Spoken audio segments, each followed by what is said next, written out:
দিনাখন মোৰ কোনোবাই মোক ক'লে বোলে তই দাদা সাৰে আছে নেকি বোলে সাৰে আছো বোলে এটা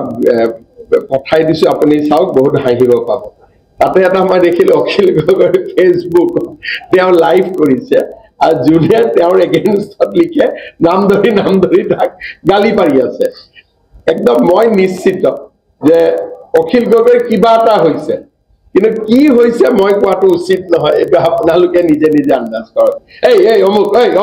তই অমুক কৈছ যি ধৰণে তেওঁ কৰি আছিলে মই গোটেই ৰাতি হাঁহিছো আজিকালি এইকাৰণে ময়ো এক প্ৰকাৰ অখিল গগৈ এতিয়া ফেন টাইপে হৈ যাম এইবিলাক চাই বেছি ওলাই থাকিলে ৰাতি চব কাম বন কৰাৰ পিছত ৰাতি অখিল গগৈ লাইভ চালে মনটো পাতলি যায় দিনাখন মোৰ কোনোবাই মোক ক'লে বোলে তই দাদা সাৰে আছে নেকি বোলে সাৰে আছো বোলে এটা পঠাই দিছো আপুনি চাওক বহুত হাঁহিব পাব তাতে এটা মই দেখিলো অখিল গগৈৰ ফেচবুক তেওঁ লাইভ কৰিছে আৰু যোনে তেওঁৰ এগেইনষ্টত লিখে নাম ধৰি তাক